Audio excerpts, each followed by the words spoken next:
All right, so the Mesh Tools menu, let's see what we got here. So when we look at the Mesh Tools menu, at the top, we have Show Modeling Toolkit, which is over here in these 5 icons. I'm not going to bother with showing it here. You can use this, but why when you have a little button right here? All right, so then the first thing is going to be the Append to Polygon tool. And the Append to Polygon tool, I don't know why, but people love this tool. They swear by it. They think it's the greatest thing since sliced bread. And I'm like, I don't understand. I don't understand why. Maybe it's just me. But when you click on the Append to Polygon tool, you can use it to fill in a hole. So if I click here, it's going to start telling me where I can click to kind of get this thing to fill in. And it sometimes gives little arrows that you can click on. And see, there's problems with it. I clicked down there somehow accidentally.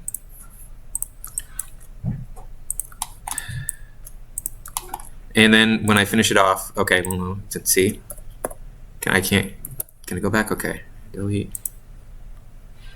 All right, and then enter. Well, it didn't work because it's not sensitive enough to hit the edges that I'm trying to click on.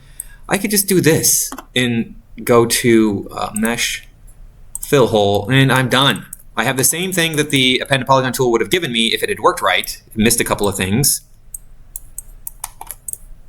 And it's one click. I don't understand why people love the Append to Polygon tool, but they do. I mean, I know professional modelers are like, this is the best tool ever. And I'm like, okay, I don't use it. Connect. So we looked at the Connect tool under the Edit Mesh menu. It's up here somewhere. What's that? Connect right there. This one I think is basically the same. Can't remember off the top of my head because it's not a tool I use very often. So if I want to put an edge through there, I can go to Connect. It's going to put an edge through there. Hey, there are options. Yeah, there's more options here for this one. So I can actually drag this, and I can do camera-based selection. It's not really that good. These options are not really going to help. Camera-based just means only what the camera can see. Drag, well, you have to have that turned on, and then you can drag it into place if I wanted it farther to one side or the other. The crease tool. So the crease tool is important if you want to cut down on polygon count. So what this does is if you're going to be doing soft modeling or high poly modeling as we call it, we can go to 3, is it? Yeah, 3, no 4. So 4 here and 1 here. That should work. So let's say I want to pull this edge up.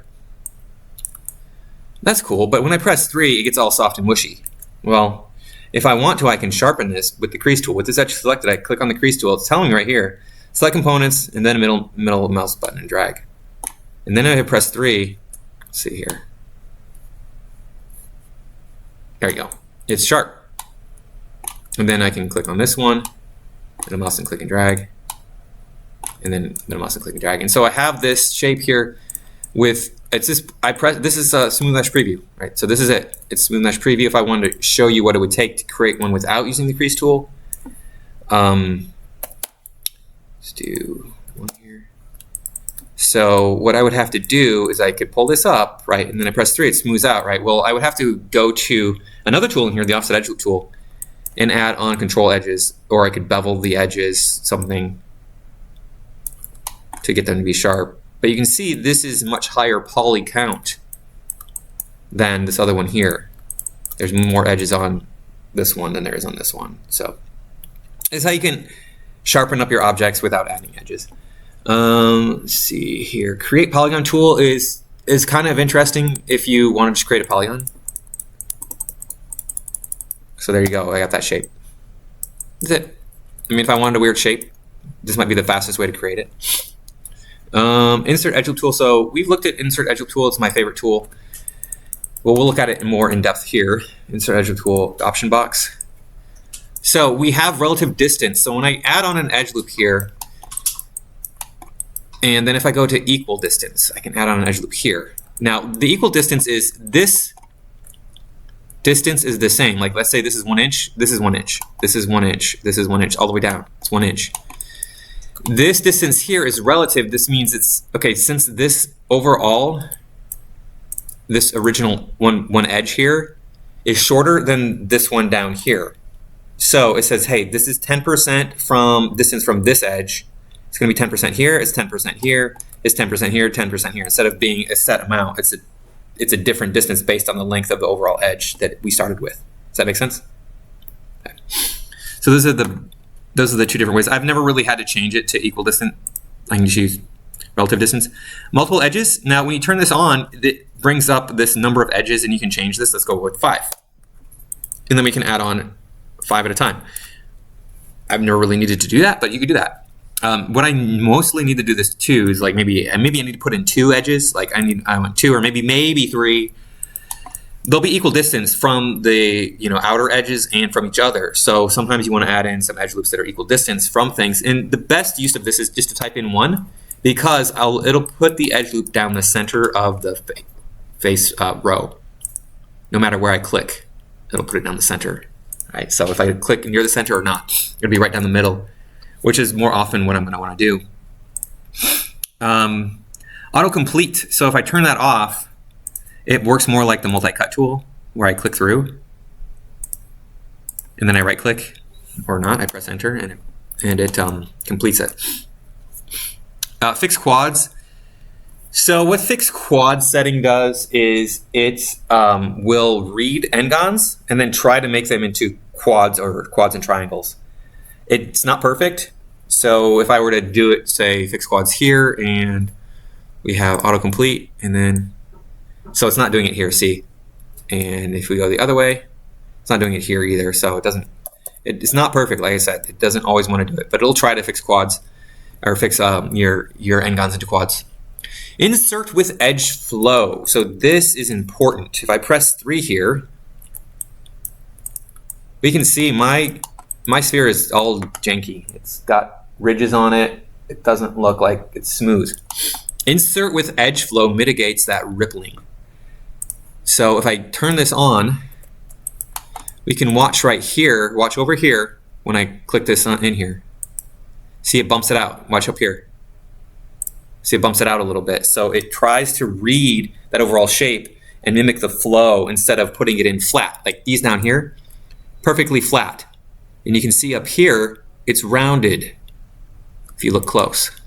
Rounded, flat, flat. So that's what it's trying to do, object mode. It's not going to be perfect, but there's less rippling, less distortion up here than there is down in here, right? So that's what the insert with edge flow does. Let's see here.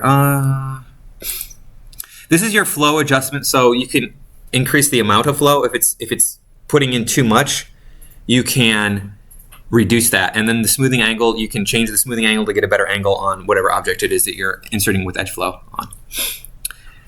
Okay, so I'll reset my tool and close it out. The make hole tool. This is a pointless tool. Make hole. If I click a hole or click an object, and now we got non-manifold geometry and stuff appearing. See, it doesn't even work, but all it does when it did work is it was the same as doing this, just deleting out a face. I don't know why you would have that in here. This is corrupted. I'm going to delete it. So we have the multi-cut tool. The multi-cut tool is a very important tool. If you click and drag, you can cut with it. Cool. If you hold control, you can add an edge loop. Or you can not hold control and then, of course, add in as many edges as you need across your object. And then you can also add edges on a face. So if you know you need to have edges or vertices on these faces, you can do that. Something we couldn't do until the multi-cut tool. There was a tool we had before the multi-cut tool called the cut polygon tool, I think. Polycut tool, something like that. And it was similar to this, it just didn't quite have as many options. So the multi-cut tool allowed us to add vertices on the faces themselves. Let's see. If you hold Shift and Control, you can insert an edge loop with snapping. So it can be 10% away from the upper edge, and so on and so forth. Obviously, it only needs to go to 50%, right? Because once you get to halfway point, you could be considered 40% from the lower edge. But it doesn't do that. It counts this as 80% from this top edge. I'm like, okay, that's just bizarre to me. And it does that no matter what, even if I restart it. See, it's 80% from the top edge, 90% from the top edge. But this is with snapping, so this is a way to get 50% in there. It's 50% distance. without going into the multi-cut or the insert edge tool and turning on multiple and then one. That's a little bit harder to do.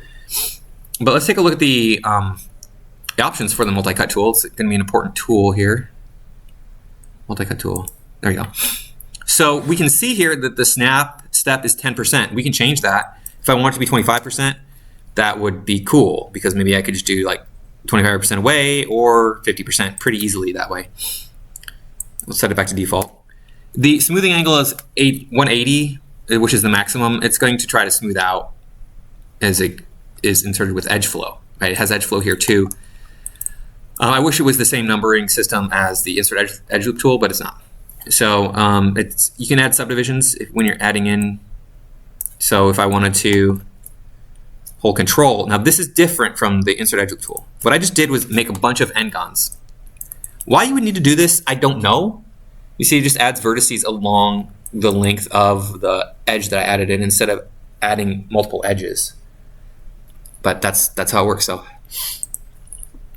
okay, so ignore back faces and delete faces. Okay, so these are going to be some fun things that we're going to do here. All right, so let's make a sphere because it'll be a little bit nicer, I think. Multi-cut. All right. Why are we not? There we go. Multi-cut. Ignore back faces. So when I cut through here, it shouldn't. Yeah, it doesn't cut. It's camera-based cutting, basically. It only cuts based on what the camera can see. When I turn ignore back faces on. Now delete faces. When I cut through here, boom, it cuts them off. Who likes Fruit Ninja? Fruit Ninja, here we go. Extract faces. So yeah, you can get your Fruit Ninja on. It is, it's revolutionary. You're right. So color settings, this tells you like, okay, the line here, the line is orange. And the endpoint is blue. And the vertex point is yellow. And then the face point is white. So that's what this color coding, you could change it if you want to. I don't know that there's a reason to. It's fine the way that it is. Oh, the live constraints options.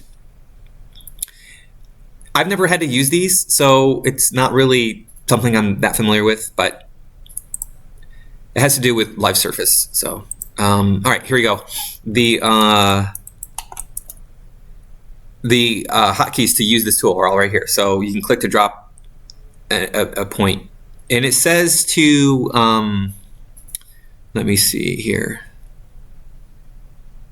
Click to drag off a mesh. I'm wondering, it doesn't give you right mouse button. It just gives you enter to commit. So right when I'm clicking through here, you can press enter to commit. There's no need to do that. That's extra time. Just right click and it'll do it. You could also press Y to do it, but that's not important either. Let's see here. We have another tool. Offset. So you've seen me use this. It's good for adding on. It's good for adding on control edges. Your offset edge loop tool. So let's see. We'll do the pipe here. So I can add on control edges here pretty easily with the offset edge loop tool. This is something I used to do before Bevel became a real thing, and it's good for that. Like, I know one of our instructors is like, what do you use the offset edge loop tool for? I'm like, it's good for adding control edges. He's like, oh, I never thought of that. Yeah, but there you go. Because it just adds an edge around either side. So you just click and drag, and it'll be closer or farther away. So if you needed to add two edges in there, you could. Be pretty straightforward to do. It is kind of messed up, my pipe, but. Paint reduce weights. So this is for weighting and attributes. We're not going to worry about those. The quad draw is an important tool, and I need to show you how to use it. I'm going to show you again when we get to the model toolkit, because there's more options in there. What am I doing? Make it bigger. All right, so when I make a live surface here, click on that. This is a live surface now. I go to quad draw. If I click, and click, I can hold shift and fill that in. I can click and click and hold shift and fill that in. I can click and click and click, hold shift, and click and fill those in. I can pull these around, pull this around, so on and so forth. I can, let's see, add in an edge loop. I can add in an edge loop if I want to do that. And so you can resurface your object if it's high poly in here inside of Maya. So if you're bringing a ZBrush character in here and it's higher poly, you can reduce its geometry with the Quad Draw tool. My understanding is that Blender is much better at retopologizing. They've added tools, retopologizing tools they added in the last version or maybe a couple versions ago, and they're amazing. I have not used them, so I don't know. There's also Topogun.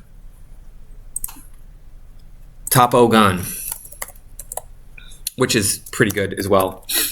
It costs money though, Topogun. Retopology, so Topogun 2. But if you wanted to get this, you could buy it, and it's going to cost you $100 for a single license. But it's pretty good, and they do have they have videos and they have all sorts of stuff that you can look at and on how to use their stuff. Now, this is not as bad as just going in and clicking. You can also hold tab, and then you can extrude out like a big edge, and it'll snap. This one will snap, and then snap, and then you can control and add in edge loops, and it conforms right to it, right to the shape. So as long as you know what you want, you can kind of get some good stuff. If you hold tab without an edge, you can draw, although I don't think this is a very good feature. From what I've seen, it doesn't work that well. Holding shift, you can click and drag, and it will relax your stuff along the surface. And then, let's say you're done, you just turn off the live surface. You have this object here. And then if you go to, say, vertex or something, see if I can get the vertex here. Nope, I can't. Vertex, and let's see, we'll pull this out. And I'm like, oh, I didn't want to do that. If I go back and make this a live surface again, and I select my surface here, I go to my Quad Draw. As soon as I click on that, it's going to snap it back to the surface that I started, my live surface. So if you make a mistake like that, it's really easy to fix. It's very intuitive. And we'll talk about this again. There's more features that I do want to go over with this, but we'll do that later. And then we'll turn off live surface. We don't need to have that.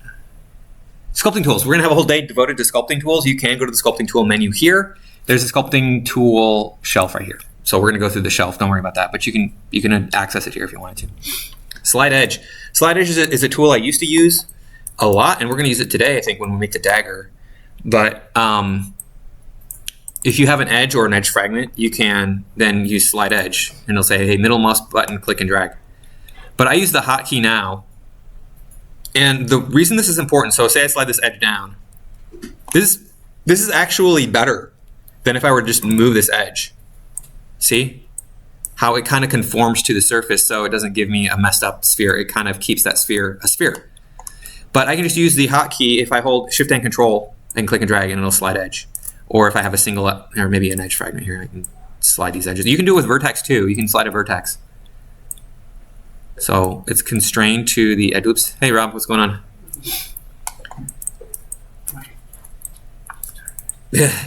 I'm almost done with this lecture, and then we can talk if you want to talk.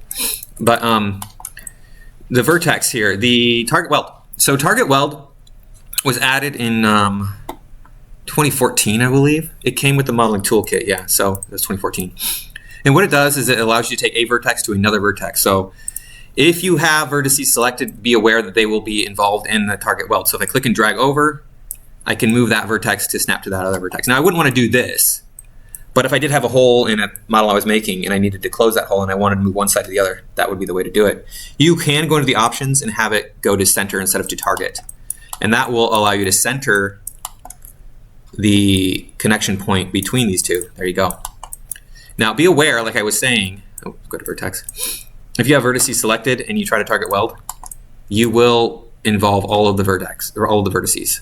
So all of these are going to go with it, whatever you have selected. So make sure that when you're doing this, when you're doing target weld, you just click on nothing first, and then that deselects all of your vertices. And then you can, of course, grab the one you want to move and move it, and it'll snap everything together.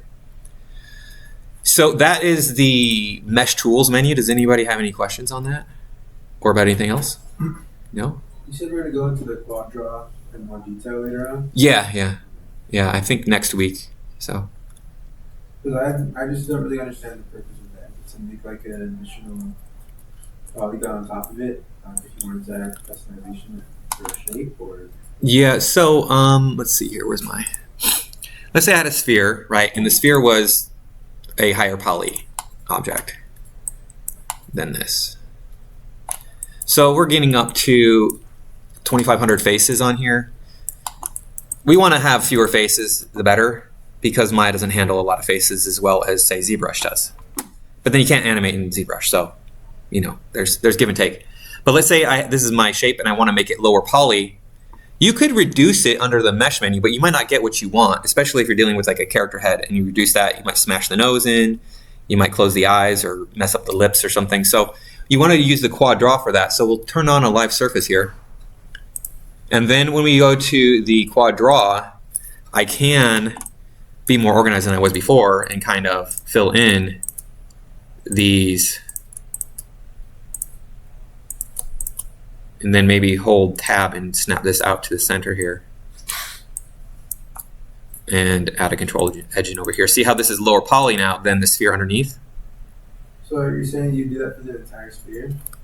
Yeah, we do that for, well, half of whatever it was, that, unless it was uneven on both sides, then I would have to do it for the whole thing. But if I did it for half and then mirrored it over, this is a technique you can use to lower the poly count on a high poly model.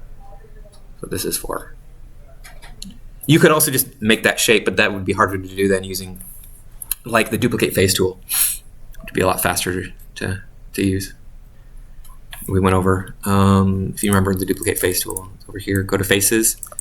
Say if I want to make this shape and have that be extended off of the character or be separate to that, to this sphere, you can go ahead and do the duplicate faces. And then those faces are right there. They're duplicate now. It's a duplicate object. So, but it wouldn't be. It would still be high poly. So that's the problem. Yeah. Any other questions? Okay, cool. We'll stop recording.